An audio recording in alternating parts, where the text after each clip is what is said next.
A very good afternoon to all of you, and welcome to a rather tempestuous sunset safari. It is it has been a really beautiful day out here in the Masai Mara, but just a quick introduction as to who we are and what we do. My name is Jamie, and this afternoon Fergus is on camera with me, provided he doesn't blow away, because there is one serious storm front approaching us here in the Masai Mara, which is pretty much how we start every single safari in the afternoons these days. So we're live from the Masai Mara in Kenya. You'll also be joined by Tristan, who is in South Africa, and because this is a live safari, you can send through your questions using the hashtag #SafariLive on Twitter. That is what is blowing in our direction. That storm over there, we can barely see the mountains in the distance as the rain rolls through and in our direction. And then, just because the Mara is like this, some giraffe have posed. And zebra, actually. Let's not forget the zebra. They've posed perfectly on the ridge so that we can enjoy the spectacular scenery. It's not just scenery watching I plan on doing this afternoon, although so far it hasn't gone according to plan. Brent has very kindly offered to let us spend some time with Malika, since I haven't spent all that much time with her and her two young boys. Malika is a cheetah, for those of you who are new to these live safaris. Brent was with her this morning. I was with the 5 male cheetahs who performed their hunt truly spectacularly this morning. And I say performed because it was such a work of art what they accomplished as they hunted a young wildebeest. But Malika, so the instructions I appear to have been given is go down from Lookout Hill to where there's some rocks, which, this being the rockiest part of the Mara, I think I may have misunderstood the instructions. But we'll find her. We will find her. The question is, are we going to find her before that hits? I'm not entirely sure about that. The wind is now gusting, and I think it's going to hit us from behind as well.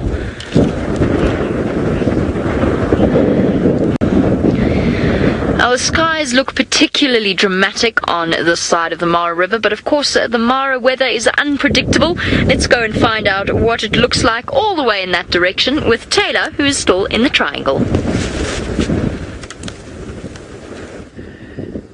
Well, Jamie, it's not looking too good. Jahawi is convinced that we're going to get wet this afternoon. That's exactly who's on camera with me, and my name is Tayla. And hopefully we're going to find all sorts of wonderful things and try and stay past us. They're not particularly bothered by people here, however. Okay, just walking past the car, off he goes, and then you can see, look at all the rain. It's actually it's coming from the reserve side. So Jamie, I hope that you aren't going to get wet, but you can see the dark line of trees. That's where the Mara River is, and it's just coming through now. So we're going to play a game of let's not get wet, and how we're going to play that game this afternoon is that we're going to try and hug the road. We're going to go towards the Olololo gate and do a big loop around down there, and it looks like we might get lucky. We might miss it, although there is quite a few different storms coming in from different angles. So, but that's okay. It's Kenya, and the rain, well, it's good for the land. Right, let's carry on. We've got lots of animals out. The wind is actually starting to change now. It's really starting to get a bit of a cold nip to it, which is not great. I don't like it when it's cold and rainy. I don't mind it when it's warm and rainy. And then you can see all the impala. They're just crossing the road in front of us now. Oh my goodness, careful. They're all trying to leap across that little sort of drainage system. But some of the younger ones were struggling just slightly. They were losing their footing on the rocks. You've got to be very careful. It kind of looked like myself, Craig, and Chantal today. We went for a hike and we were climbing up rocks, and we were kind of slipping and falling as we went about, but we made it. We all survived and no one died. Fantastic. That's a good hike in my books. And for those of you who've only just switched on the show, maybe you've just stumbled across us, it's great to hear from you. Remember to hashtag #SafariLive on Twitter, or of course chatting to us via the YouTube chat is fine too. But we're going to keep driving about, and we're going to try and stay dry in this miserable weather that's coming aboard. Let's go across to Brent on this fine afternoon and hear about the weather. Well, Sebastian and I are completely stationary. It is pouring outside, so we're in the tent. My name is Brent, and I'm in a tent. Sebastian's on camera with me. And of course, it looks quite sunny out there, but it is actually raining quite hard, even though the sun is shining. We're on the back end of quite a big storm that's come in from behind us. And you can see there's a few leaks coming through there. But fortunately, they leak outside the car, not onto us. If it was leaking onto us, it would be a bit of a problem, wouldn't it? Fortunately, it isn't. Now, Jamie's looking for Malika. I left her this morning down there, and I came to look for Miale, who's got a single male cub. She was seen in this area, and as we got sort of into the right spot, the heavens opened. Oh, there goes the sun. Are we about to get hit by the big one? Let's have a look, Sebastian. Let's have a look over here. Let's see what's out there. Oh dear, there is a really big one on its way. You can see that's where Jamie is, at Lookout Hill. You can see it through the rain. So we're still right on the edge of the storm. A much bigger section of it is going to hit us in the next 10 minutes or so. So we're going to try to stay dry in our tent. The water's coming in. Oh, let's go. Here it comes. Oh dear. Well, it seems like everywhere's wet today, so let's go back to Tristan at a wet and soggy Djuma. Well, Brent, it is very, very soggy. You might be waiting for your storm. Well, ours has already arrived, and it is raining a horrible, cold, misty kind of rain. Everything is damp, everything is soaking, but it is thoroughly needed. Now, my name is Tristan, and on camera today I've got VM the Wildebeest, and we are coming to you live, which means hashtag Safari Live on Twitter or YouTube chat if you would like to get hold of us. Now, because it's a very wet, damp afternoon, it's going to make life a little bit more tough for us. We're not going to have as easy, and tracking certainly is probably not going to be the order of the day this afternoon. So what I'm going to try and do is go and just quickly follow up on Chingada and see what is happening with him. Maybe he's still lying on his termite mound. That's the plan, at least. And then from there, well, we'll take it as it comes. But hopefully Chingada is there, and then we can just bed down with him, and hopefully we'll have a nice sighting of him this afternoon. Well, that's what I'm planning on anyway. Now, it's amazing to me how it's all changed over the last 24 hours. Yesterday, this time, was a very warm, very pleasant afternoon. It was about 100 Fahrenheit or thereabouts, whereas this afternoon it's about 18 degrees, and I think 64 is what Megan said. So it is very cool in comparison to what we had yesterday. It's also going to mean that it's going to get a lot darker, a lot quicker this evening, and I think we're going to be in for perfect hunting conditions. So if we can find Chingada and we can stick with him, then hopefully we're going to have an epic afternoon with him, and hopefully he goes on a hunt. We know this morning that he was thin, and he was not thin, but he was hungry and probably going to be looking for food this afternoon, and the weather conditions are playing straight into the hands of any hungry leopard. So it's going to be good to go and spend time with him. It might be a kind of wet, miserable start, and if he is there, he might be curled up and just hating the rain for a while, but eventually he is going to get moving, and it should be exciting. The only drawback that we have is that we have our Flintstone mobile roof on, which is obviously a bit of a hindrance when trying to follow cats through some of these thickets, but well, we'll make a plan and we'll do the best that we can, and I'm pretty sure we'll be able to figure something out as we go along. But it's nice when we're driving this direction because all the rain is coming from behind us. So when we drive like this, it's absolutely pleasant. There's not a drop hitting me in the face. It is all really quite nice. But as soon as you turn the opposite direction and you head southwards, it then becomes rather miserable rather quickly, and it becomes quite difficult to actually see, and it's really not very pleasant. And we had a bit of a struggle with our roof, and we had to kind of fight with everything. And you can see VM has made a nice little contraption to protect my screen. So he's got a little plastic bag that he's taped so lovingly for me, so that I can still see what's going on and that the presenter monitor does not get injured in any way by the water. Right, well, I'm going to head off towards Chingada. We're not too far away, so while we kind of get into that direction and that area, let's go back to Jamie, who I believe has got some Topi. I'm pretty sure we found where Malika is, but I'm not rushing off yet because this is Baby Fields. No, there must be a better name. There must be a better name for this, but there are just little baby animals everywhere at the base of Lookout Hill. We've got this little baby Topi who's suckling away from mum. doing the standard little baby antelope movement, which is of course to whack mom repeatedly to help to stimulate her milk production, which is all fine and well when it's tiny like this, but I'm sure it becomes a little bit tedious for mum when the baby antelope starts to grow its horns, which happens quite quickly. Oh goodness, sky's noisy, lots of rumbling. So this is a really tiny baby Topi, and it's amazing how we saw them first in the triangle, and now all of a sudden the entire Mara National Reserve, which is on the other side of the Mara River, is just littered with baby Topi. I mean, look at this little one. It is too cute. And then if we look across the left, you'll see it's a veritable nursery here. More suckling over there. All very young, very wobbly, and very odd looking. I really think that if you asked a child what a mixture between a goat and an antelope looked like, you'd get something resembling a Topi. Oh, we got an itchy ear. And the lovely thing about little antelope this age is that they're actually so happy that they tend to skip and jump and bounce. They're full of the energy of the youthful. And although this weather is now going to be and make that sort of behavior a bit unlikely, because they start to become a bit nervous in this weather. Sinak, I'm not 100% sure of exactly how long the baby Topi suckles for, but it will be a short period of time.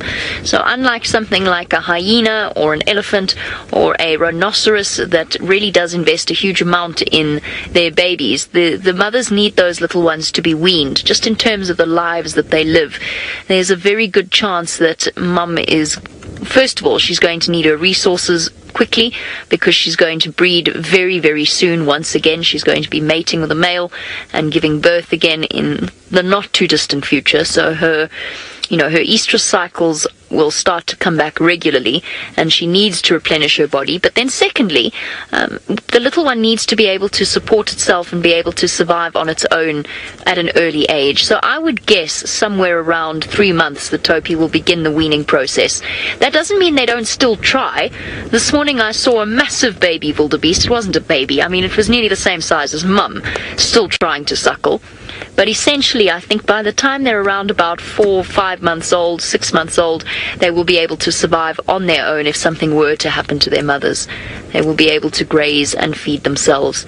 I'm not sure of the exact moment of weaning. The exact weaning age escapes me, but that would be around about when it would be. Toma, then, of course, you ask when the horns start to grow. In the next 3 months, we should start to see tiny little protrusions on the tops of the Topi's heads. It's a process that happens very, very quickly and at a very young age. And what the lovely thing about experiencing both the Mara and South Africa is you're going to experience a couple of different birthing seasons. So at the moment we're seeing the baby Topi. Soon, on Djuma, you will be seeing the birth of the baby impala, and you'll be able to watch them as they grow. And that to me has been the really special thing about doing this particular line of work, is I've always sort of taken the growth of the baby impala for granted. But seeing things through the eye of the camera gives you a slightly different perspective. And we stop and we look and we compare them day to day, and you see that gradual change. Now you'll see it in the next 3 months. They'll have tiny little horns growing up. Oh, the flies are terrible today, little one, I know. They've been plaguing me too. If I had ears like that, I'd also do that.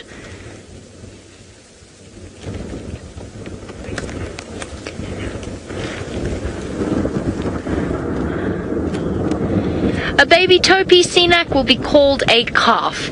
So the distinction is a small one, but essentially you're looking at the size of the antelope. So where Topi are concerned, you talk about a bull Topi and a cow Topi, and you talk about the babies as being a calf Topi. So those are little Topi calves. And then when you get to something the size of a Thompson's gazelle, then you start to talk of a ewe and a ram and a lamb. So a baby Thompson's gazelle would be called a lamb, which unfortunately is what we saw the musketeers catch. Oh goodness, saw them catch this morning. Oh, the wind. Oh, there goes my hat with my microphone. It's okay, I caught it. Sorry if that sounds a little bit odd. That's the storm rolling in behind us. So the distinction actually happens with the Inyala, which I'm sure Tristan will show you. Dasinak, I know you know what an Inyala looks like, but for our new viewers, an Inyala is an antelope where the female is called a ewe and the male is called a bull, and the baby is anyone's guess, really. I would say it's probably called Inyala calf, but it gets a bit confusing there. But that's where the division happens in terms of size. So when you look at a small antelope like an impala or a Thompson's gazelle, you'll know that they're a that's nonsense. You'll know that it's a ram and a ewe. And when you look at larger antelopes, you'll know that it's a bull and a cow, and therefore a calf. But I quite like the name topet. So if you want to call them a topet, or a topi-pea, a topi-pea? What's a better name for a baby topi? A toplet. There's a little toplet. Look, it's nodding. Look, it's nodding. It agrees.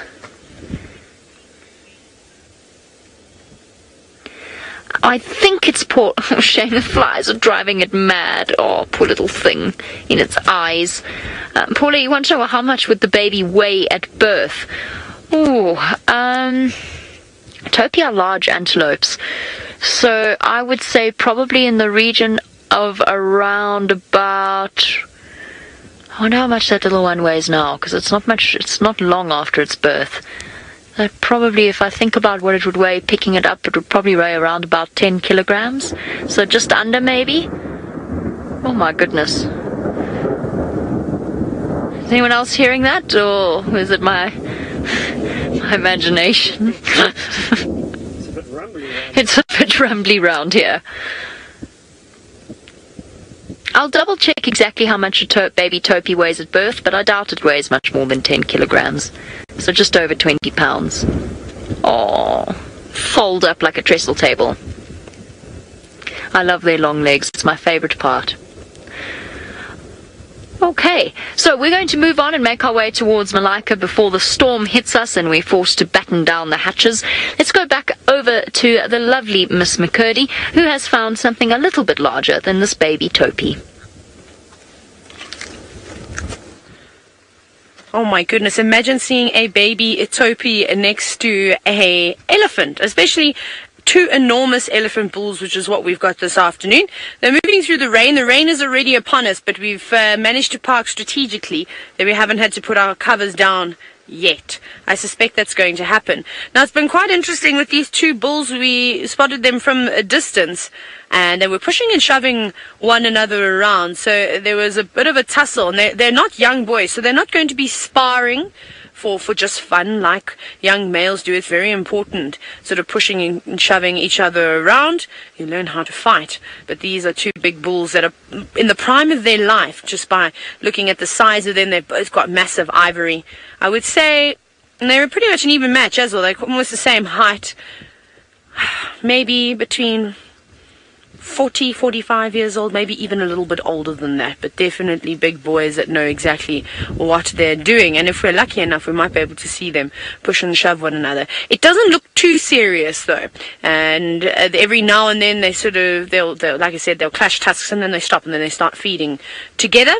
Whether they're maybe tailing the same breeding herd, and I think they could be, because I did see a couple of other elephants just off to the left. They're just about to disappear down into a little dip, so there might be a cow there, although those are still the two big boys. And then all the way across the left, we might just catch them just disappearing down and into the little valley. A little bit further left, keep going. There we go, just on the other side of the road.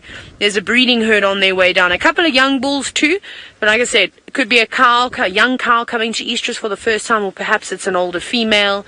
Maybe she's about to give birth. That would also get the bulls around her quite excited. But they're heading down into the dip. There were a few more of them, but we didn't get them. Here we go, those two bulls are sort of holding trunks and pushing one another again. It doesn't look too serious just yet. Here we go. That's a perfect opportunity. See, they have equal size. Good match with one another. You could sort of see that displacement behavior. See how the one bull on the left is almost pretending to feed. That's typically what we see them doing when they're trying to sneak up to the cars. They'll pretend to pick up grass and put something in their mouth, but they really aren't doing anything. And before you know it, they'll be right up next to your vehicle saying, hey, I don't like you anymore. And he's not doing that to us. He's quite far away. He's doing that to the other bull, though. Just sort of pretending. Tristan, you said you can't believe how massive their tusks are, especially that fella on the right. His left tusk is enormous, isn't it? Much larger than the other one, although I haven't really seen his right tusk. But that is big. That is like a sword. I mean, the tip of that tusk actually looks quite sharp. I wonder if he's maybe broken it. The angle that it looks at looks particularly sharp, or maybe he's just been rubbing it up and ready for a fight. But they don't really sharpen their tusks like a rhino sharpens the tip of its horn. Slightly different. But you can imagine if that splinters and that breaks off, that can become quite deadly. Elephants with one tusk would probably be even more dangerous than one with two. We see it with antelope. We know how impala rams, typically that have one horn, end up causing more fatalities when they do box with another impala ram. And that's, of course, that is like a knife then. It can jab right into them rather than the two horns. They normally hook on one another and will lock. But then they don't have that. But beautiful boys. This morning I actually saw an enormous elephant. He was walking in the distance. He was walking past a herd of zebra. And he just towered over the top of them. And I said to Craig, I was like, that elephant looks like abnormally large. And I don't know if he was. He was so far away. It literally just could have been the zebra and him being a couple of 100 meters away from us. But it was beautiful. And we've missed the rain. How cool is that? Phew, I'm pretty chuffed, although it looks like there might be another storm coming around the corner. But there was this big rain that came over from the reserve side and is going down towards the escarpment now.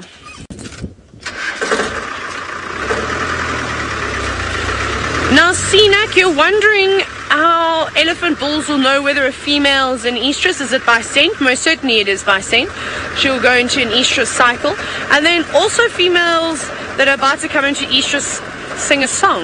They have a tune that I've heard lots of people talk about, and whether it's low frequencies that we can't hear, and she'll actually try and almost attract the best contenders in the area, and she'll be quite picky. So if a young bull hears her singing her beautiful tune and perhaps picks up on maybe her dung or urine on the ground and will start trailing her to try and find her, and he arrives, she could quite easily turn him away and say, no, you're not the biggest bull in the area. I'm going to have to say, no thank you, and off she'll go, and she'll wait until some big bulls come in. So I wonder if that's not what's happening here. Like, it could also just be a bachelor herd of elephants moving through. It could have been some youngsters, but there were quite a few that had already gone down. Okay, well, we're going to keep trying to avoid the rain this afternoon. That's going to be our goal. We're going to go look for some felines, and hopefully we'll find them, and let's wish Tristan luck with the search of Chingada.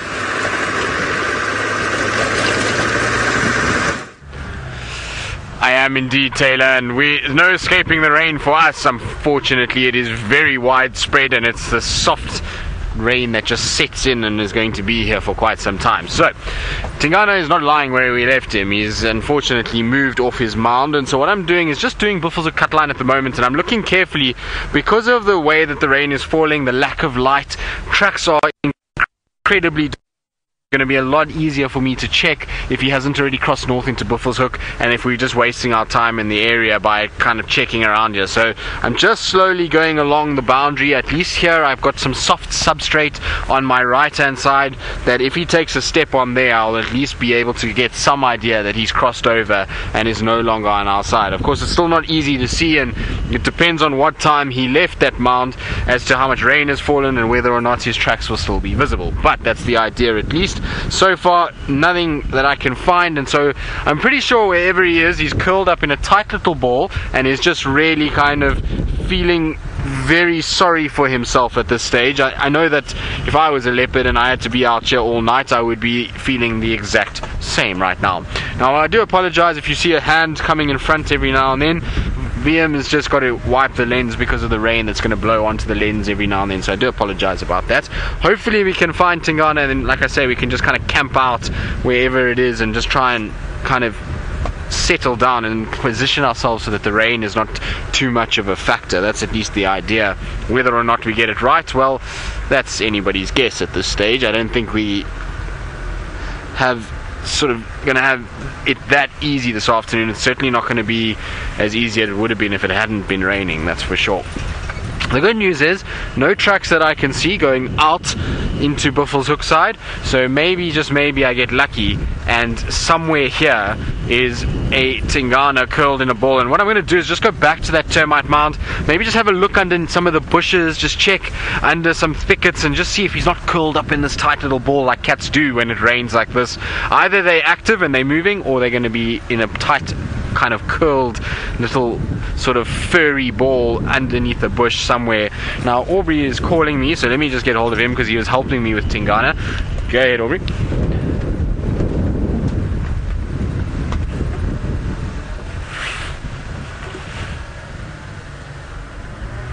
Ah, there we go. So he's found him. Nice. There we go. So it always pays to listen to the radio sometimes, which is fantastic news. Copy that, Orbs. I'm on the fire break. Confirm I can just come down Aubrey's. So there we go. So he says that if I just go down Aubrey's road, I'm going to be absolutely perfect. And so that's wonderful news, because that's not far from us and he hasn't moved too far. The problem is that his movement is north, and unfortunately if he does decide to move, we've probably only got about, I would say, 40 meters, 50 meters to work with north of us, and then he's going to be out. And so we'll try and get there now as quick as possible, get a glimpse at least, and then hopefully he settles down just somewhere where we can watch him for the majority of the afternoon. And if he then crosses, that's okay, but at least there's some sort of sign of the spots, and hopefully we can try and get to him before he does. I'm going to just step on it a little bit. I'm sorry, VM, I'm going to make your lens very dirty as I drive a little faster. Unfortunately, this is how things go when you kind of go a little faster. The rain all gets sucked into our little vortex that is our roof, and it all goes onto the lens and onto VM. Otherwise, VM sits quite pretty in the back there, particularly when we're stationary. Kathy, you say you love how Mother Nature is so unpredictable, and well, Kathy, indeed, in every way possible, from Chingada not being in the same place, to the buffalo not being in the same place like they were this morning, to rain coming in when yesterday was hot. So there's all these variables that happen, and that's what makes safari so great, and why it's addictive to so many people, is that you just never know. You never know what Mother Nature's going to throw at you. You never know what's going to be viewed, what's going to be visible, what's going to change, what's going to be around that you've never seen before. And so it's a wonderful way to spend a day. It's a wonderful thing to do, and I really must be honest, to be out here every single day and see the changes and see the differences and try and figure out how to best kind of find animals and how to best deal with certain weather conditions is part and parcel of having, of being in these areas. And so it is amazing to have these experiences and to watch all the different things that happen. Now Chingada, I think, is... Oh, there he is. I can see him now. VM, I'm not sure how well we're going to be able to see him, but we're going to try our very best. It's going to be a little bit of a thick area, and I'm going to try and just kind of position myself there. That looks like Mvula to me, and not Chingada. To be honest, I think this is Mvula in front of us. Maybe I'm wrong, but it could just be because of the weather conditions, and I'm just trying to check, but those ears are Mvula's ears. Those are not Chingada's ears.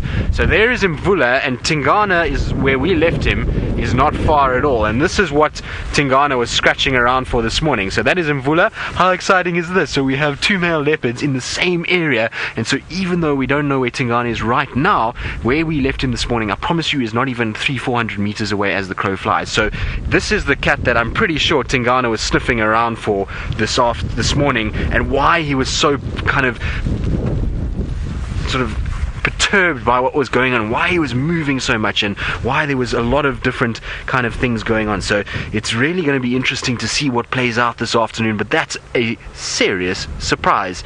Like I say, the ears just didn't seem right from when we first saw him. You can see the ears are a lot more tatty on Mvula, and we got so lucky this morning that we were able to see Tingana's ears in close up, and that's why as soon as we got here we could see. And also his coat color is a lot lighter on Mvula. But how cool is it? We're in for an epic afternoon, I can tell you that much. Even though it's raining, it's still going to be very interesting to see what happens. Love Dogs, you say Mvula is your favorite leopard. Well, he is a beauty, isn't he? I like Mvula as well, and he's got so much character and so many stories and so many kind of experiences, and I think everybody that's had some time with Mvula somehow knows him and somehow has had an endearing experience with him, and that's why I think he's a favorite of many different people. He's really is a beautiful cat as well. When he was in his prime, the first time I saw Mvula, he had these beautiful blue colored eyes, and he was a big, thick, heavy set male. He was a real kind of gem of a leopard, and he was a wonderful individual to follow around. He used to kill a lot of prey animals far above his weight size. He also was very tolerant with other leopards, and that's, I think, one of his qualities that a lot of people kind of liked and a lot of people started to really enjoy about him, is that he used to kind of spend a lot of time with the younger males and not really too aggressive. He used to share kills from time to time, and so he's kind of developed as this individual that is a bit of an enigma in that he doesn't mind other leopards, and he doesn't mind sharing kills with younger individuals, even ones that are not his sons. So he's still been alright as long as it's been a younger male, and he's kind of gone nomadic, and yet he's still thrived. He still is in great condition. If you look at that leopard, he's not looking skinny in any way. His chest area is nice and thick and bulky, and so he still looks great, and that means that he's really still finding food, and he's kind of against all odds. Everybody always thought Mvula was just going to disappear into the abyss once Tingana came into this area and kind of took over, but you can see that when you are an experienced, wise male, well, things are very different. So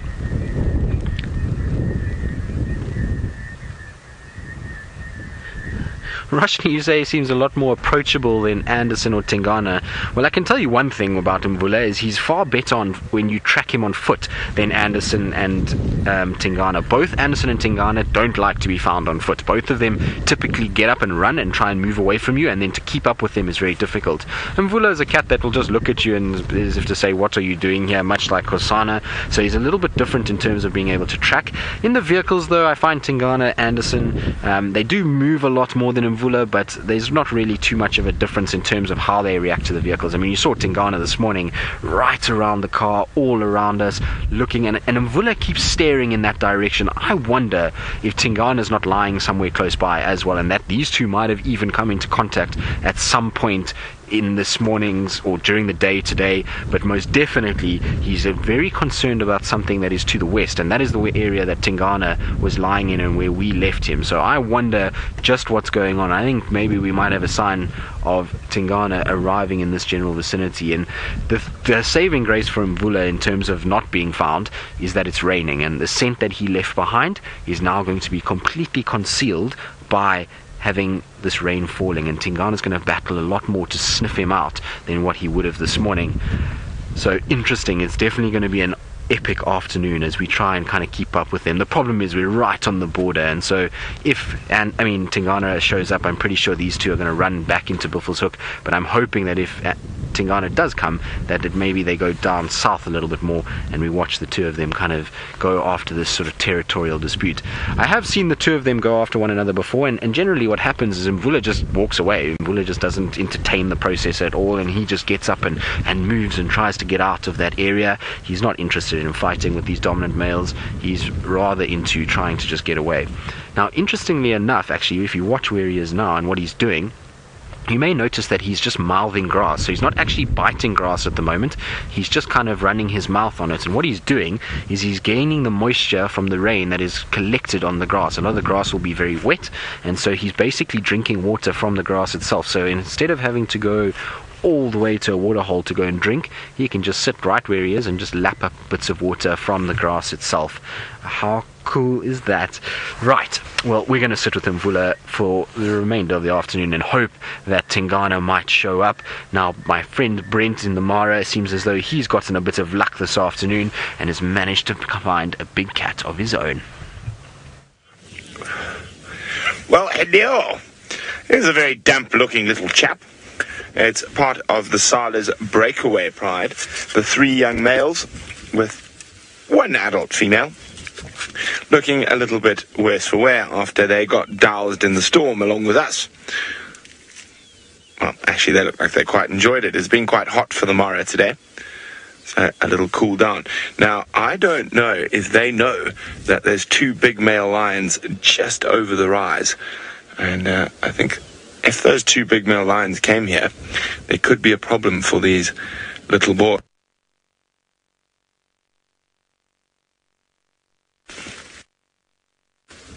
And also we got some very, very dark Ellies, of course, as they got wet.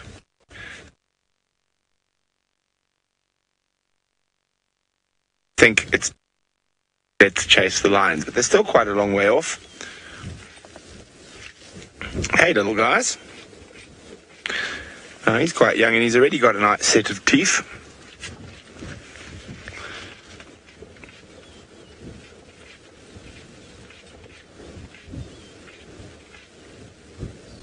Slightly older boy. Slowly head with the lions, but we have just sat through one storm, and unfortunately for us, it seems like another one is on its way towards us from the opposite direction. We had one come in from the east, which is now blue skies and beautiful over there, but now to the south of us, there's a big storm on its way, and I'm hoping that it does avoid us. Oof, we can hear all the thunder.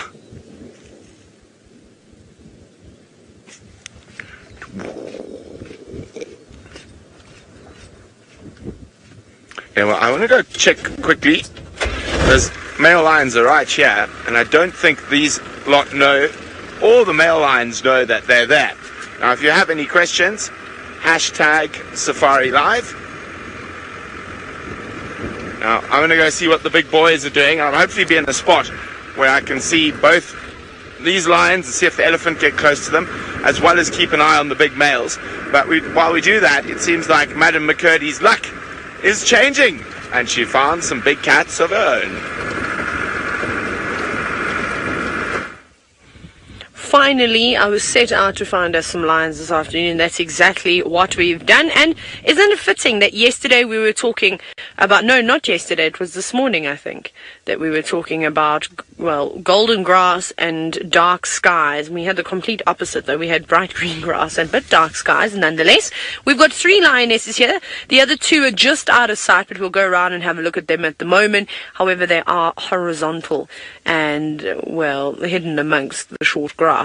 But we have got one girl who every now and then looks like she's going to wake up, but then she does this, where she closes her eyes nice and tight and looks as though she's just going to flop to her sides again. I suspect that it's the Olololo females, maybe the same group of females that we saw last night, because we weren't too far away from where we were, close to that lugger, and it doesn't look like they've had anything to eat just yet, which is good news for us, because with all the short green grass that you can see brings an abundance of game, and there are a number of different animals, from Topi to zebra to some buffalo, no wildebeest however, impala, Thompson's gazelle, there's plenty of them, and with this weather, with the dark clouds, it might be a good hunting opportunity for them a little bit later. Now it's going to be particularly tough.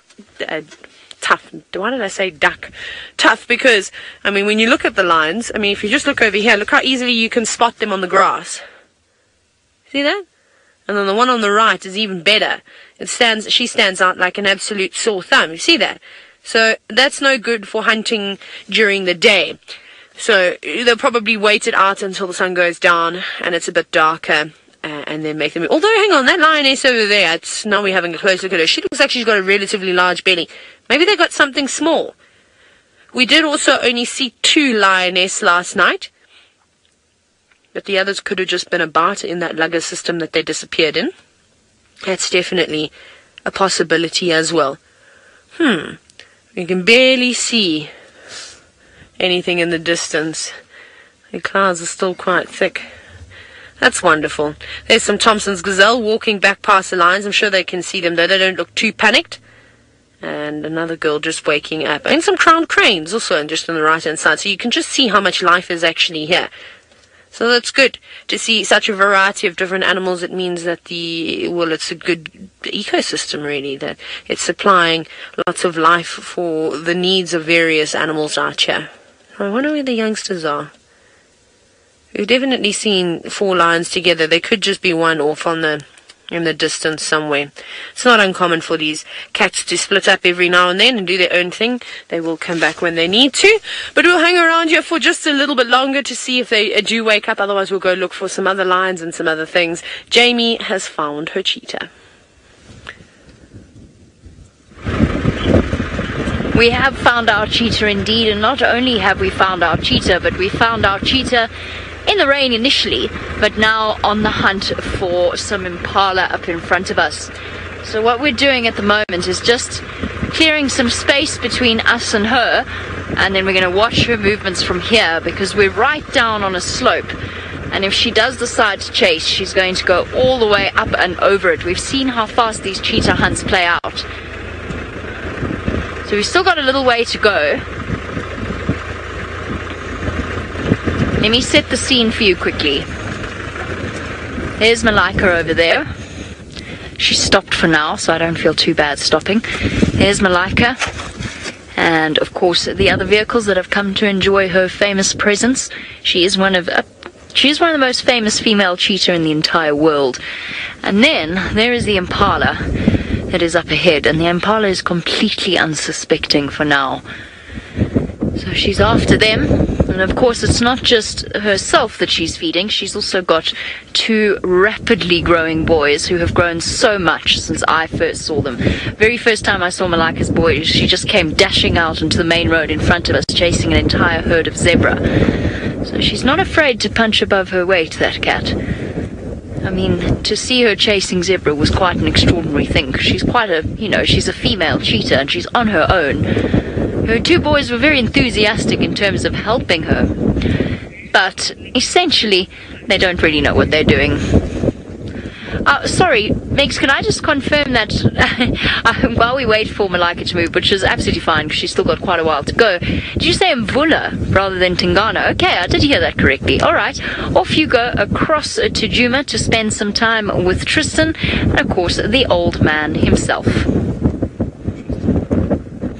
Well, the old man himself is, I think, about to get sick, unfortunately.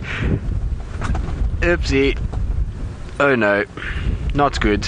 That's what happens when you eat grass, I'm afraid, is that sometimes you get sick like that. Now, he's up and moving, as you can see, and unfortunately, I think that it means that he's going to go to the north. I'm going to back up with him and hopefully be able to just keep reversing as he meanders down the road towards us, and that we won't have too many issues. I'm going to give him quite a bit of room because I don't want to push him to go northwards. I want him to keep coming west so that we can keep seeing him, and the reason why we quickly came to him is just in case he did start to go north. But at least in this way we can just kind of follow, well, not follow, he's going to follow us, and you can see just how relaxed this male is. I mean, I'm literally reversing with him kind of neck in front of us, walking straight towards us basically, and so he's looking up in the trees as well. I wonder if maybe he didn't get robbed of a kill this morning and that's why we saw quite a few hyenas around. It could be the reason why. And here he keeps coming now, so I'm just going to keep going with him. Now we might get a bit of picture breakup as well because we are heading towards sort of Sydney's Dam area. We're going very slowly, so it should be okay for now, but if we do, I do apologize that there might be a bit of breakup. But look at this guy, isn't this just the coolest view? And there's those big paws, and I was saying just now that he still looks in great condition. He's got that dewlap still, and his body condition is good for a male leopard.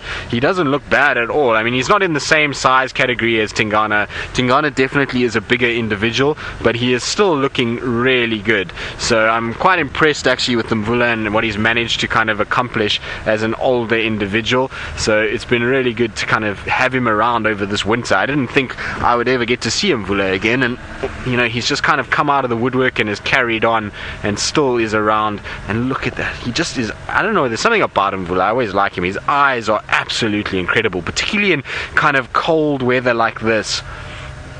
Look at those blue eyes. They're so unique and very different to what we see from a lot of other leopards. Now I'm just trying to reverse a little bit and trying to get back and just trying to kind of get it into a position where Wiem can actually get a steady shot, because I know I'm making it quite difficult with VM while I'm reversing back like this. It is kind of not easy for VM to just get a steady shot, but there we go, VM, I'll just let you get one or two where we're not actually moving ourselves, and then he's just walking straight towards us, and he's completely not phased by us doing what we're doing, which is quite amazing. It's an incredible thing to be able to do this with the leopard. Is not many leopards would actually allow us to kind of reverse like this and to keep kind of going and just move along with them along the road. Now I've got to be a bit careful of Aubrey because I don't know where Aubrey is, so I don't want to reverse into him. I know he came behind me somewhere and he's turning around, so what I'm probably going to do is just pull off to the side here and let Aubrey come past, or let Aubrey have a chance of him walking towards him, because that's how we do it, is we all got to have a little bit of a chance. And so I'm just going to try and pull off. The problem with this is that obviously VM's field of view is severely limited when I do this, and so there we go, VM, sorry, I'm going to try to get out of your way as much as possible as he comes past. As you can see, look, he's just going to watch us. Look at those eyes. Isn't that magical? Hello, boy. Wow. Special. As good as it ever gets, and there's no words that can describe just how cool that is when a leopard walks past you just like that. It is the best thing in the whole world. My day is good. When I have leopards like this, I always get so excited. Now, a lot of people often make fun of me because I'm a bit besotted with them, but how can you not be besotted with an animal like that and not enjoy spending time with them and kind of have that experience where this male walks right past you and kind of looks into your eyes like that? It's just the most epic thing, and I'm sure VM will agree. VM loves filming leopard, and so I'm sure VM will agree with me wholeheartedly on that point. Now, like I say, we are heading towards Sydney's Dam, and so Megs, I don't know if the signal is going to hold. Hopefully it will.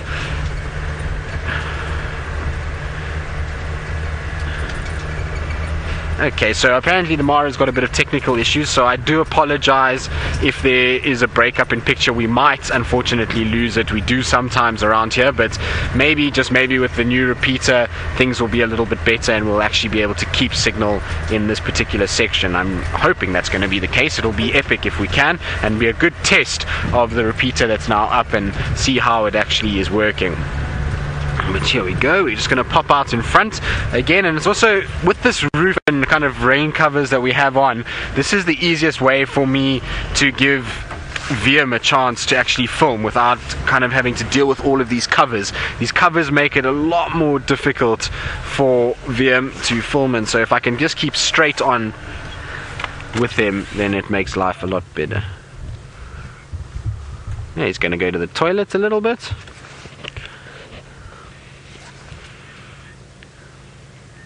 Oh, you're giving us all your worst sides, Mvula. Throwing up and now defecating, never the best. Look at that though. He is a magnificent male though. I have all the time in the world for this individual. Foxy, this leopard is about 12 years old. Well, actually, he's now starting to approach 13 years old. So he's 12 and he's approaching 13. So he's an older individual. Remember, male leopards generally only live to about 12 to 14 years of age. And so it really is amazing that he's looking as good as he is. Now, I'm just trying to keep up with this kind of distance. I don't want a situation where he kind of feels that I'm too close and he veers off the road. I would rather we just keep backing up and giving him lots and lots of space as we go. But it's amazing with the rain kind of falling. The atmosphere is absolutely unbelievable. This driving kind of sheets of rain and this big male leopard just striding down the road. So epic. It is just the best thing. And I can deal with rain when I've got a leopard in front of me, that's for sure. Otherwise, I'm not such a huge fan, to be honest. Right, here we go. Now, hopefully, I'm not going to crash into anything. You can see my reversing skills are wild.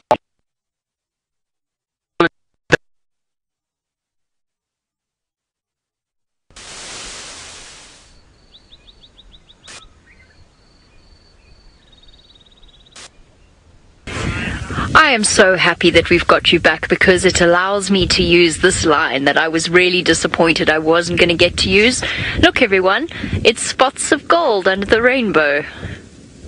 Yes? Yeah. Ta-da! Thanks, Berg. Thanks, Ferg. Of course, Megan's got a 10-second delay, so I expect to laugh in about 3 seconds. I can hear the laughter from South Africa. I'm pretty sure people are just cackling all over the world at our spots of gold under the rainbow joke. It's marvelous. It's beautiful. It is actually beautiful. What a perfect setup. The storms rolled by, the rainbow out. And who needs gold when you've got these guys? Now, Malika's been joined by her 2 boys. She's been watching the impala move across the crest. That's where the rainbow disappears.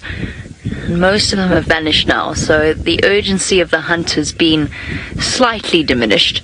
She's still keen, though, and she's still watching. I think she's cleverly waiting until she's got the advantage of the topography of the land. So essentially, as the impala dip lower onto the other side of that rise, she can actually get pretty close to them by using that rise as well, to hide her, essentially. So I think that's what she's planning to do. But right now, she's afforded us the most incredible view. Rainbows, cheetah, storm clouds. Very dramatic. It's really, really lovely to catch up with her as well. Spend a bit of time with her and her boys. Looking a little soggy and damp. But that's, of course, how we end up with beautiful colours like this.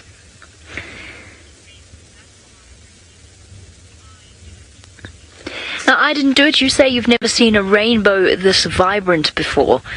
Ferg and I were actually talking about it yesterday and saying how hard they are to capture on camera, because almost every afternoon in the last week we've had a rainbow of one form or another, whether it's been pale and faded. We've actually got 2 rainbows here, but the one is almost invisible, and I think if I struggle to see it with my eyes, I think the camera will as well. Can you see it there? Not really. But I agree, this is was a particularly vibrant rainbow. Obviously the sun hitting those rain droplets at exactly the right angle. Perfect conditions. And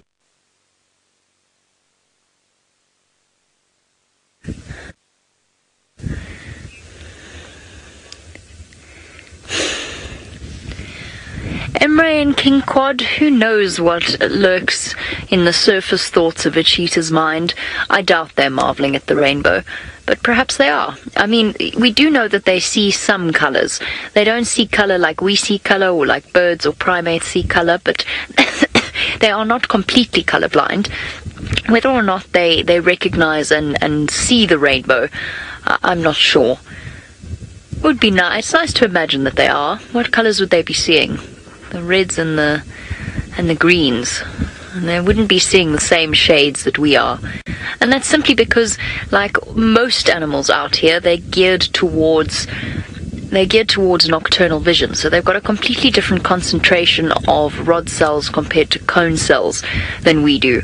We, as pure diurnal creatures that go and hide when night falls, we've sacrificed our nocturnal vision for exceptional daytime color vision. And so have monkeys, and birds, of course, or most birds, also have very, very good color vision. Insects that see in different spectrums of light to the ones that we do. So I don't know if they're marvelling at the rainbow, but I like to think they are. She doesn't look as though she's marvelling at the rainbow. She looks as though she was thinking about her particular pot of gold, which in that case was an impala that was underneath it. But it looks like she's given up on the idea. How fluffy are these boys? It's too sweet.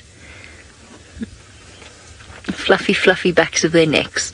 So while we wait for Malika and her 2 boys to decide what to do, let's go across to Brent, who has, for a change over the last few days, he's had such marvellous luck, he's found some lions.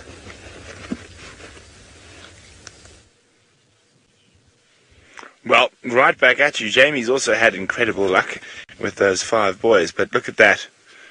That is a very clean paw, not something you see too often. And it belongs to one of those 2 big males, and they're, I would say, probably not dominant males yet. They're around 5-6 years old, so they could be new males that have moved into this area. Of course, the Sala's males do come down here from time to time. But I definitely don't think that they're aware that less than 500 meters from them are a lioness and 3 young males. And likewise, and well, if they do decide to walk in that direction or the others decide to come in this direction, we'll find out whether they do know each other. Now, as I say, you can see that big storm behind. Fortunately, it seems to be going further into Tanzania, so we might stay dry for a little bit longer. Now, I'm going to head back towards the other lions because these guys are completely flat. And just to give you an idea how close they actually are, there's a little tree sticking out next to that piece of wood there, Sebastian. Got it? There we go. That little tree sticking out to the... There we go. That's where the other lions are. So they are very close to these boys, which could be potentially dangerous for them. But let's go have a look. Oopsie. And see if the elephants have moved any closer to them.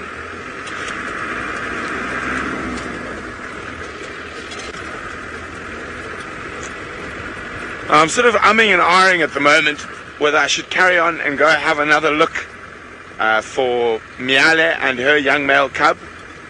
Young male, sub-adult now, that young boy. That's Miale's cheetah, a cheetah for those who are not sure. She was seen just to the west of us at about 12 o'clock today. Or are we going to see how the lions play out this evening? The lions were good to us yesterday.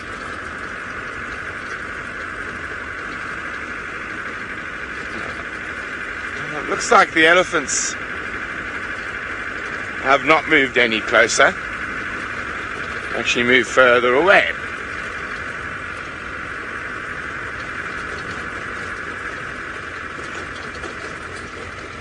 So this is how close we are, or these two sets of lions are. Oh, we've got a head up down there, so let's go have a look.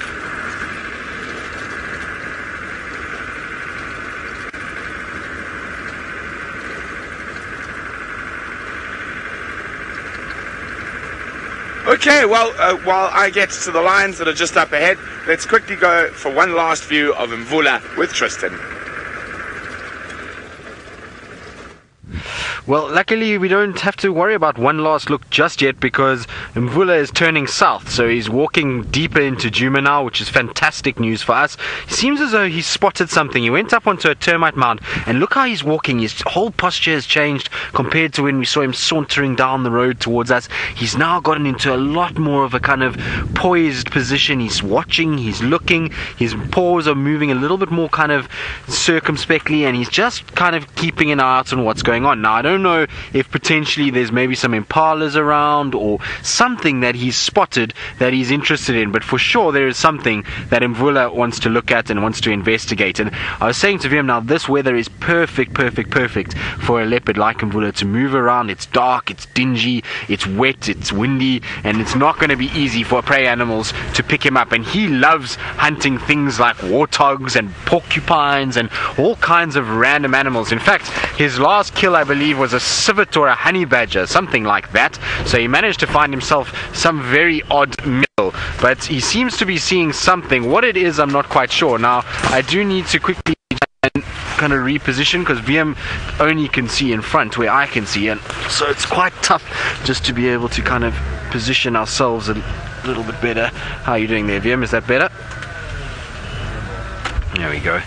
So I'm just going to stop here because I can't actually even see what's behind me and I don't want to crash into something, but at least we can see him, and hopefully he goes up onto this mound again. The rain seems to have just be subsiding that little bit, and so I'm hoping he's going to go up onto the mound itself and settle. Now I wonder though, with us moving around and crunching through the bush, the hyena den is not far from here. I wonder if the hyenas are not going to show up and that's maybe what he's seen, or if maybe Chingada is moving in this direction and he might have spotted something like that. But the way that he moved was almost towards something, so I think it's more a case that it's a prey animal that he spotted, maybe a little duiker or a steenbok or something like that in the grass. And you can see his coat's a little on the wet side and he's been lying in the wet grass, and so that's what happens. And the little tail is not looking as pretty as it normally does. It's all a bit matted at this stage, but that's okay. He still looks good. And just now, you know, I was looking at him, and yes, he could do with a meal, much like Chingada, but if you actually look at his structure and his body structure, he's not that thin. I mean, he's still got decent coverage around the shoulders. His hips are a little bit on the thinner side. I mean, they're not completely thin, but they're on the thinner side, and so hopefully he'll get a good meal and he'll be okay. Now, he did, like I say, whatever he ate was about I don't even know, 2 days ago, was it, Vim? Yes, 2 days ago that he was on that kill. So whatever it was, I'm not quite sure what it was, but whatever it was about 2 days ago that he actually ate it. Now, what I think is I'm going to just try and reposition. He probably is going to move, but I'm just going to try and reposition for VM so he doesn't have to look through all of these branches. There we go. No, he's on his way now, so I he would just stay until I got round, but he's on his way, so I'm going to just try and get around myself. Now I believe my signal is a little unstable and a little bouncy because of where we are, and so let's quickly link back across to Jenny, who seems to be having the best day ever and is with a beautiful spotted cat of her own. So while Tristan navigates the dodgy signal patches of Djuma, a Thompson's gazelle has just reappeared over the top of the ridge and caught Malika's attention. She's sitting up and watching. Now, I was actually just thinking we're going to have to start moving soon and making our way back towards camp because this evening we don't have a ranger with us.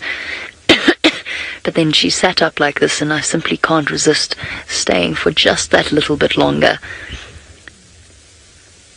Oh, it's not her sitting up. It's one of her boys. Not hard to miss with his fluffy patch of fur around the back of his neck. He's still got that cub-like look to him. And back down again. Malika's been doing this for a long time. She knows exactly which hunts are worth following through with and which are not. And I think her decision this evening is not to try just yet with those antelope.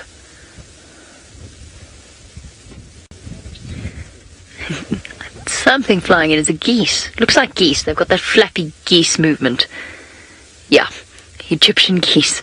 That's what caught her attention, made her look across. Nice.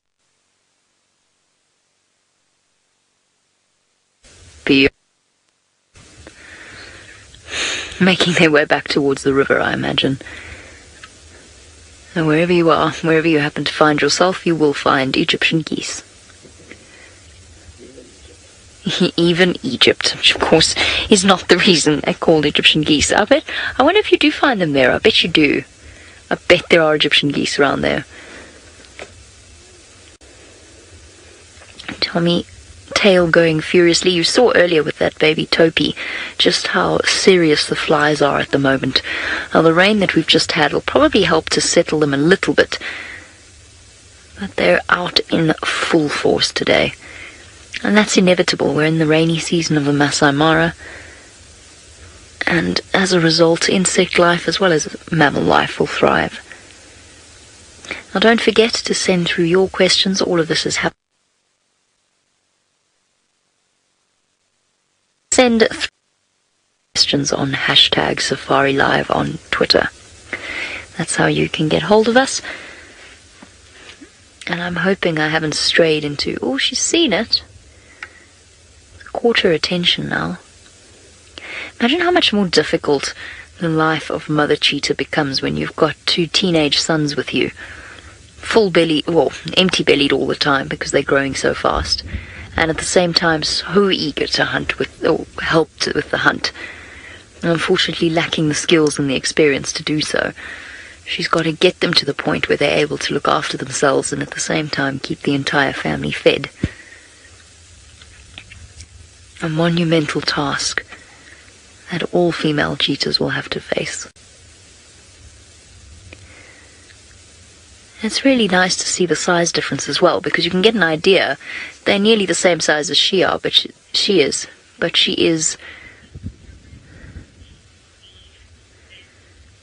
you can really see that the little male cub is still a cub with all that fluff.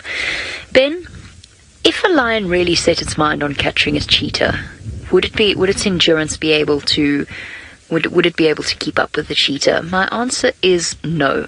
The reason that cheetah get caught by lions, and it does happen, even adult experienced cheetah, is in situations where the lions have actually ambushed the cheetah. And I've seen lions stalk cheetah before, creep up slowly, just like they do with wildebeest and other animals that they're trying to hunt. But if in an open situation the cheetah were to see the lion coming, no, the cheetah would be able to keep running. It would be exhausted and at the end of it, and the lion, if it really wanted to, could maybe keep trying to track it down. But that's an unrealistic situation.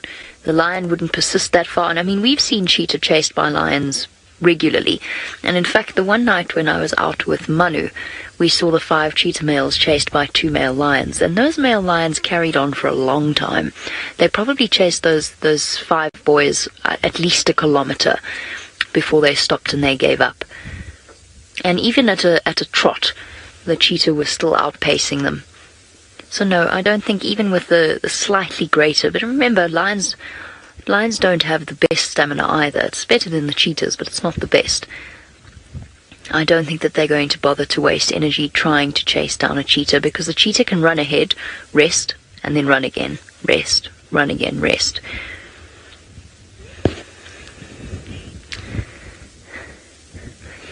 Now, as our cheetah family watches dinner wander across in front of them, they don't seem to be moving anywhere, and it sounds like Brent's lions have, well, very similar plans.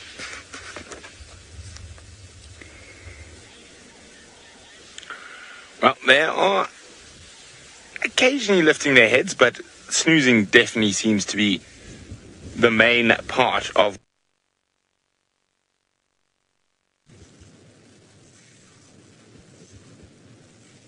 Oh dear.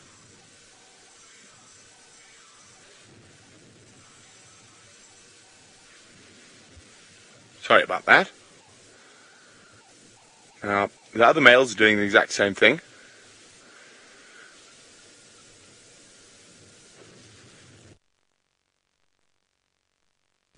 And it is very, very quiet. There's almost not even a bird around. Now, why don't you guys let me know what you would like to do? Would you like to stay between these 2 lions, or would you like us to go on a little wander, see what else is about in the area? You can let me know by hashtag Safari Live. Should we stay between the 2 groups of lions, or should we go on a little wander to see what else might be about? Because I don't think there's going to be too much movement just yet. Hopefully they will move at some point. Tired kitties. Okay, well, those ones are very tired. Let's go a couple of 100 meters behind us to see if there's any more movement at the males, while you decide whether we should keep ping-ponging between the 2 sets of lions, or we should go and see what else might be about here on the southern edge of the Mara. There's Tanzania's just down ahead of us.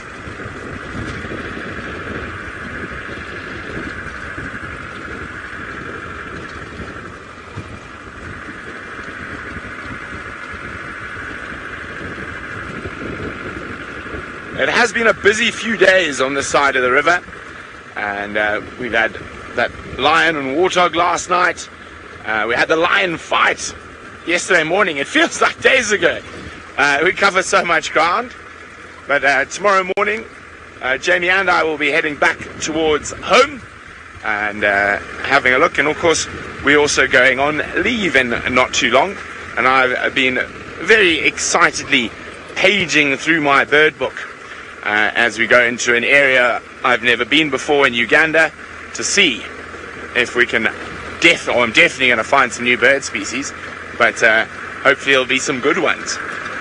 One of our first stops is in Entebbe, which is on Lake Victoria. It is also one of the best places in the world to look at one of the weirdest birds in the world.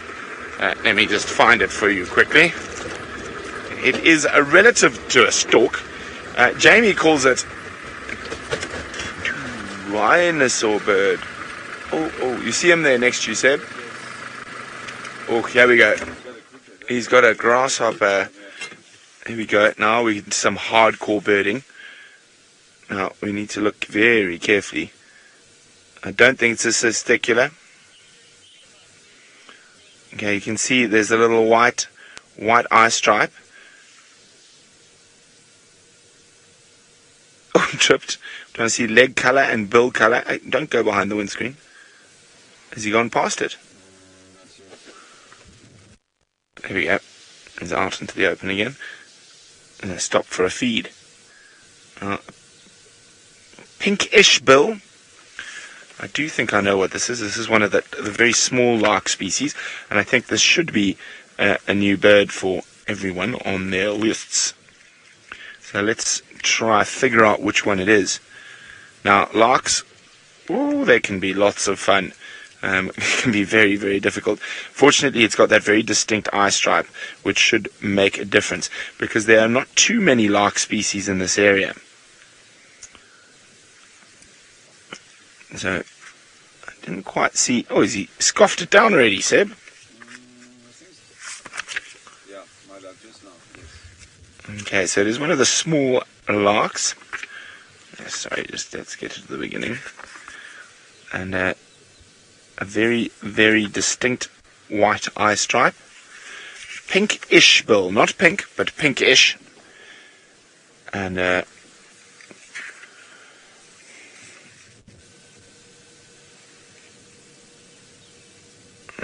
that one's not it. That's not.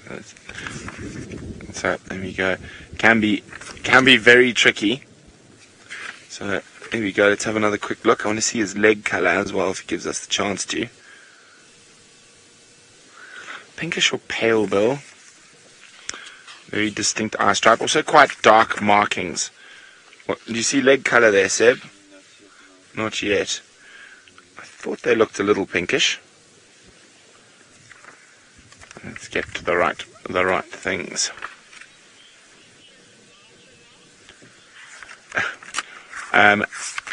Now, Roshni's wondering, could it be a Sabota lark? Unlikely, Roshni, just from where we are. If my memory serves me correctly, Sabotas don't occur this far north. If my memory is correct. I might be wrong, but I don't think so. I think it could be a singing bush lark is one of the ones I'm going for. Just double checking the distributions. Bar-tailed duns, greys. There we go. Now we're into the difficult ones. Now, so he's got a short bill, and let's have a quick look here. Number 5. Nope. See, Sabota larks, as I said, they also, but it's a very good guess. You can see a very similar white eye stripe, but as I say, with the Sabota lark, if we look at their distribution, they only occur up as far as the bottom end of Zambia, so quite far from here. So I'm thinking I'm going with singing bush lark. Where are we now? And are we on that? Oof, that's, as I say, larks can be really, really difficult. Gregory fawn-coloured lark, that's a good one. We'll have a quick look there now. We're out of the larks. Okay, so where? It's definitely not. It is. I know what it is. Silly. I should have known that earlier. And they're the lions. Oh, there's a bit of running. Yes, I've got him. It is the white-tailed lark. Here we go. That is the white-tailed lark. That dark upper parts, very short tail, and that pale bill. There we go. Oh, well done, Liz, the white-tailed lark. So there we go. And they are home in grasslands and open savannas. Oh, we're getting some rolling from the boys.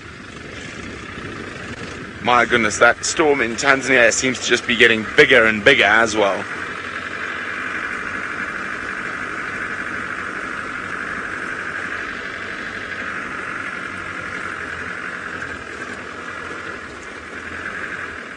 Hi guys, you look very comfy.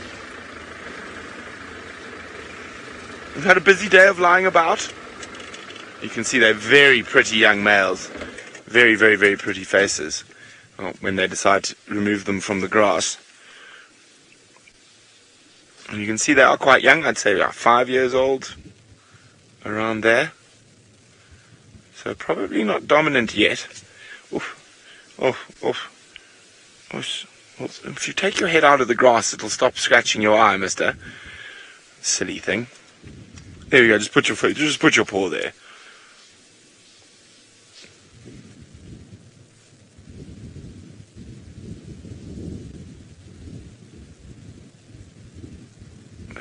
And they are in very good condition.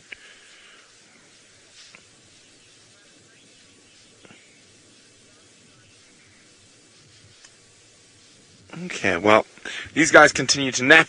It seems like it's a 50-50 call. Should we stay or should we go? So, I'm going to leave it up to Sebastian. Should we stay or should we go? I'm keen to go and see what else we can find. Okay, so Sebastian says we go, so we shall go. But in the meantime, it seems like Taylor's found some more lions.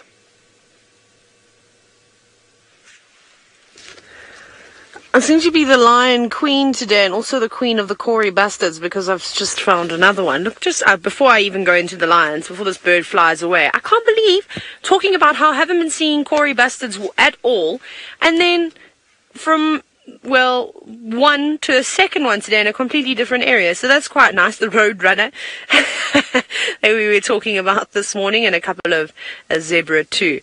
Wow. I wonder what's just brought them back all of a sudden. It's quite interesting, isn't it?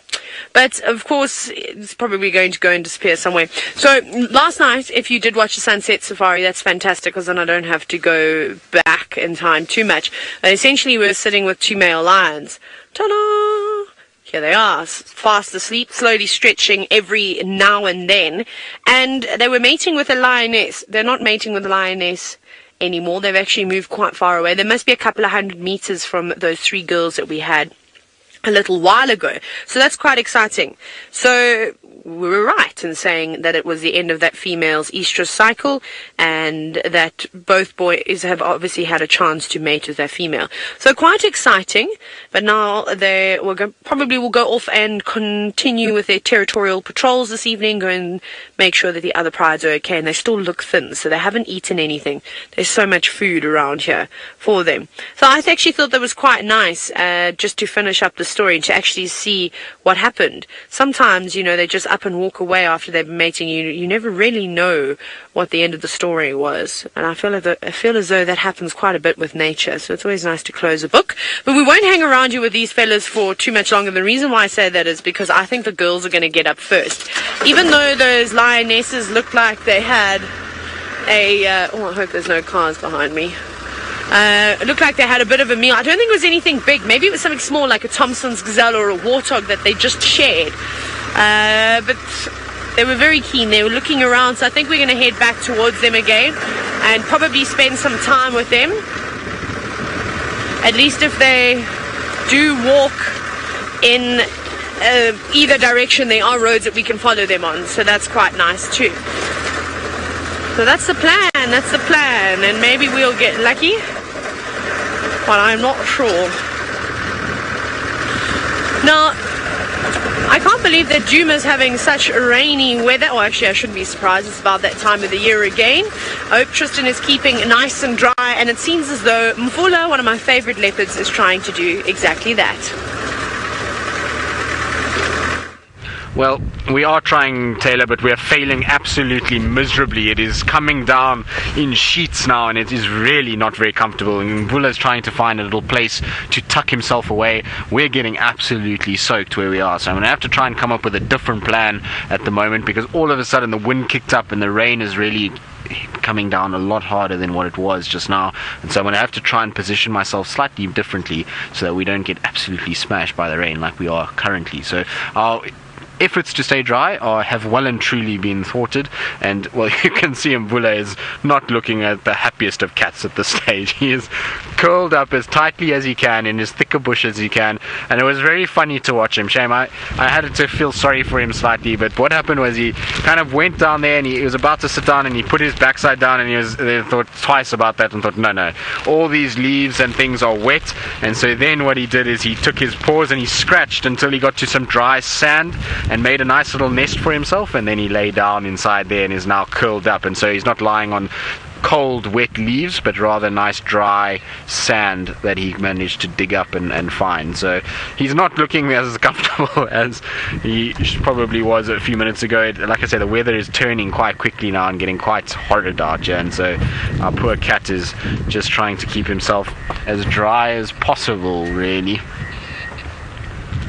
Now, Christine, you think that, well, you say that Mvula always seems to go for smaller prey. Is it because of his age? Well, there will be a part of that is age related. So he's not quite as fast as what he used to be, always powerful, and so bringing down, fleet-footed animals like impalas is quite difficult. You'll find a situation where he'll probably find it much easier to hunt things like these civets or porcupines or those kind of animals because they're not really as fast, and it's much easier for him to be able to get into a position where he can then catch them and feed off them. Things like warthogs as well, where he can sit at burrows and mounds and just wait it out and wait until those warthogs come, are probably better kind of prey items where, than something like an impala. It's not to say that he can't catch an impala. We know that a month ago, when he had that little altercation with the Nkuhuma pride, that he did indeed hunt an impala, a fully grown impala, and he managed to hoist it up a tree. So he's still powerful enough to do it, but it's much harder for him now. It's not as easy as it was when he was a lot younger. And I still think my favorite kind of leopard kill of all was Mvula hunting a young impala on Chitwa airstrip. It was just the most amazing thing to watch, and it was very cheetah-like in the way that he did it. It wasn't at all in the way that we see leopards hunting generally. He didn't stalk and take his time to get really nice and close.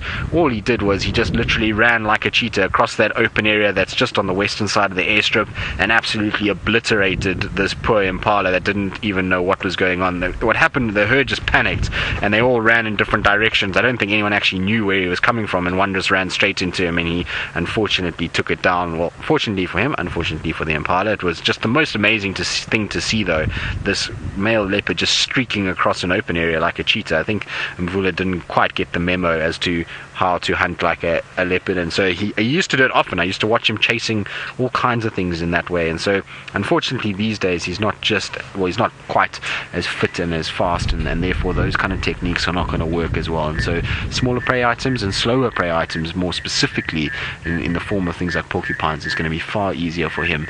The problem with porcupines is porcupines can cause a lot of issues. And the thing about porcupines is that their quills get stuck in the coat, and we know with Salehesh that she had a few porcupine quills stuck under her coat that were infected, and it wasn't the main cause of her death, but it attributed to her unfortunately losing condition and possibly succumbing to other things that she had.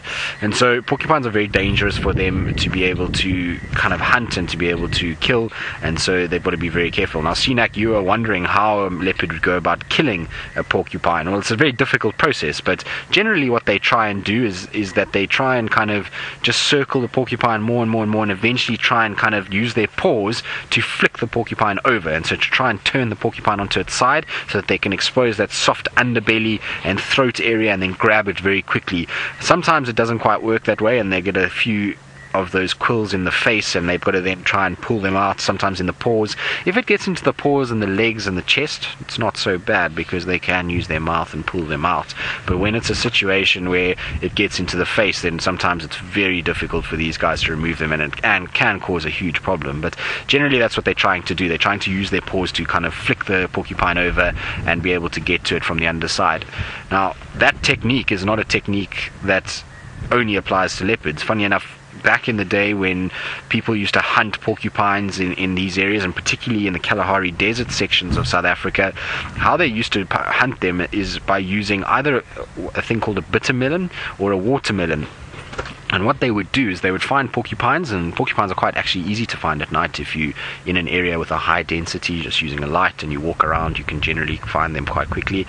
And what they would then do is they would try and kind of corner that porcupine, and the porcupine would then put all of its quills up and try and shake its quills and rattle and try and kind of really intimidate you. And then they would take these watermelons and they would throw it on the porcupine, and that watermelon would then go onto the quills, and the weight of that would then force the porcupine to roll over and explode expose that underbelly, and then they would basically kill it with either a spear or a knife or something like that. It's not a very humane way of going after a porcupine, but I suppose it's pretty ingenious if you think about the tools that they had back in those days. It really was quite amazing. And so the leopards, so maybe that's how they learnt it, is from leopards and lions, and the way that they then hunted porcupines. Maybe it's the same kind of technique.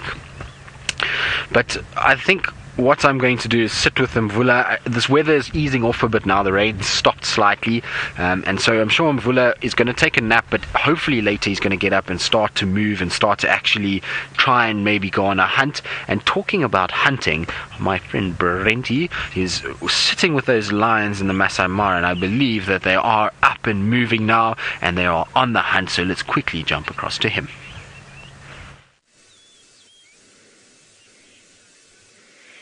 So the small pride is on the move. They've spotted a warthog, but unfortunately it's spotted them. There's also some eland that have spotted them that are running away on the opposite side. So there's the warthog. Yes, off you go. Hungry lions approaching. And the eland are doing the same thing. They've stopped to double check. Watch the lions as they head towards them. So fortunately for this lot, they did choose to go the opposite direction to where those boys were. So that'll keep them a little bit safer for now.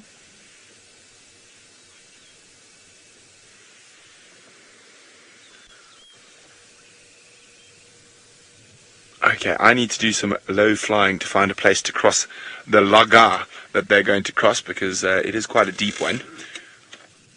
So we don't lose them.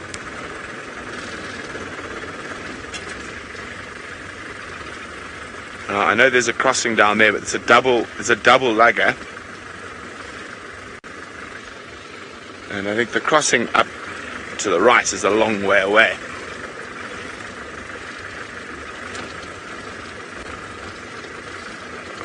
But look at that, the eland and warthog making tracks together away from the lions. One of the biggest, or tallest, and one of the shortest. That's quite funny. And you can see the different running styles, the sort of slow trot of eland versus the fast trot of the pig. Now, eland are not very fast runners. That's why they tend to run very early. Oh, there we go. That's the lugger we were talking about. Of course, we don't have hooves, not tires. Sometimes a bit more difficult to cross. I didn't see where the pig went. It disappeared into the longer grass. Okay, well, the lions are still watching them run away, but it's a bit far.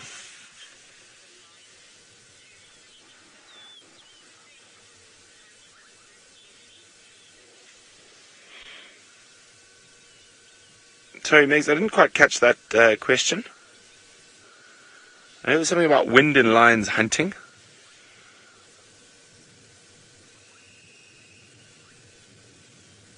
Oh, I can hear a type of rubber frog. It's definitely not a banded.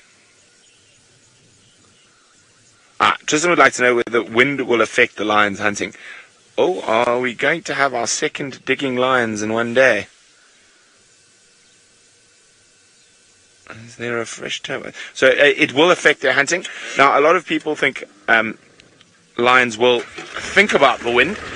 They don't. They just happen, the direction they walk in, regardless whether the wind's for or against them, is what they do. Obviously, they're generally more successful when they approach from downwind, but I don't think it's a conscious decision at all. Okay, now how are we going to get through here? Hopefully there's a little point where we can cross and not get stuck. So the first time I was with this lion pride was just over here, and they killed some wildebeest as the migration arrived.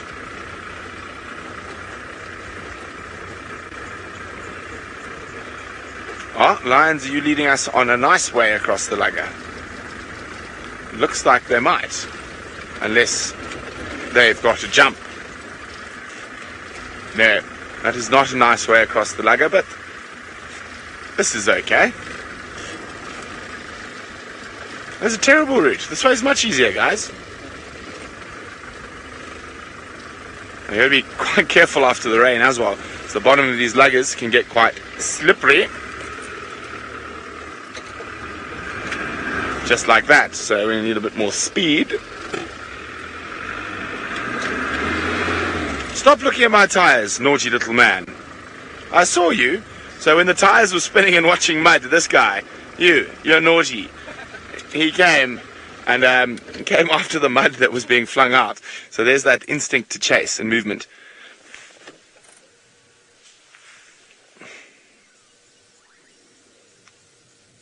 Yeah, you. That is a mischievous face if I've ever seen one on a lion.